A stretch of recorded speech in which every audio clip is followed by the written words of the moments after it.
So, we're 2 episodes away of Tell 'em All, and here is 1 to 2. So, hi, welcome to our second to last episode of Tell 'em All. And you already know what this segment is about. And today I'm going to doing a review about the movie that I watched. It's called Maleficent, Mistress of Evil. I want to talk about it.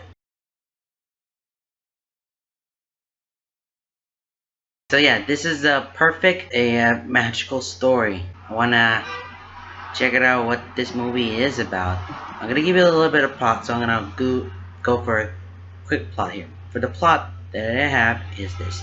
And by the way, this is the second sequel of Maleficent that was released in 2014. That's like 5 years. All right, let's go overview what this plot. Okay, so 5 years after King Stephen's death, so Aurora is now a queen of Moors, reigning over among humans and fairies and woodland creatures. Her grandmother Maleficent remained the strongest fairy and protector of the realm, despite good deeds, and she still feared to be an evil witch by the people of Gilstead. Maleficent's servant Diablo overhears Aurora accepting Philip's marriage. And no, he proposing a marriage to Aurora, and he relayed that to Maleficent and warns Aurora against this union. And then the feast comes, where King John and Queen Ingrid they are now planning on.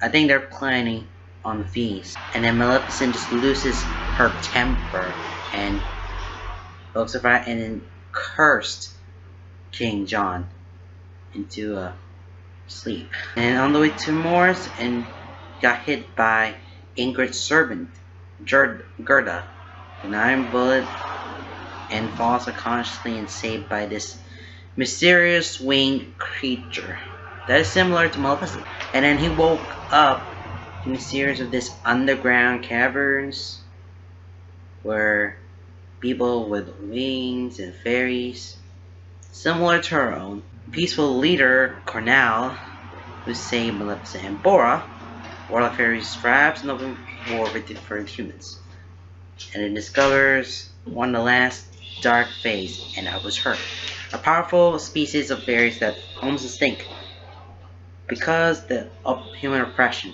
And she's her own bloodlines has erected the Phoenix, an ancient and very beautiful, powerful ancestor. Cornell and Bora, both of them believe that Maleficent is the instrument. She is the only person that could end this war, either by peace or war, because humans and fairies, they're not the same. They're together, but they're enemy-like. They could do it either by peace or war. Okay. So on Olmsted, Laura is the illusion for her new life as a noble woman, but happy that all folk on the moors have invited her and Phil's wedding. But on wedding day, she discovers that Ingrid has been secretly plotting to eradicate all of the fairies and women beings, forging iron weapons and inventing a crimson powder that can instantly kill them. And it's revealed that it was Ingrid who cursed John with Maleficent's old cursed spindle. So as the faithful gather the wedding ceremony, they trapped in Gertrude starts killing them with the powder, playing the piano part, and they're ultimately saved by the filial selfless sacrifice. And you've seen that part right there. I've seen that many parts for it. At the same time, Darkface launched an assault on Gilstead and being massacred by well-prepared soldiers since Maleficent, having channeled power of Phoenix, joins the battle and nearly manages to kill Ingrid, but stopped by Aurora, who appeals to her good heart in calling her a mother. At the same time, Darkface launched an assault on Gilstead and get massacred by the prepared soldiers. And then later on, Maleficent comes back. Maleficent came back and manages to kill Ingrid, and he got stopped by Aurora, appeals to her of a good heart, and it was calling her a mother for real. However, Maleficent saves Aurora with Ingrid's arrow and dissolves the shots, but she proclaims herself victorious as Aurora weeps over ashes, But she was, but you know what happens next? Maleficent is reborn in the form of the Phoenix. Yes, that's my girl right there. Her soldiers are defeated, and the queen herself is transformed to goat, and the village forges a peace pact with the fairies on behalf of humans. And the Maleficent reverts back to her fairy form and gives Aurora and Philip her blessing. It's very cool. After a couple of and Maleficent flies with a group of young dark fays, promising Philip and Aurora to come back for the christening of the child. And that is the plot, the story. I mean, gosh, I can't believe this is a really good fairy tale that everybody wants to watch, and no wonder why they're so into it, why they're buying this. But this is the second sequel. I hadn't watched the first sequel yet. I'm sorry to all you saying, "Hey Michael, you should just watch the first one." I know. It's just my band convinced me to watch the second one, but I didn't get the first one. But I will mind doing that if I have a free time. Okay, so just so you know. I mean, my favorite part of this story is that they have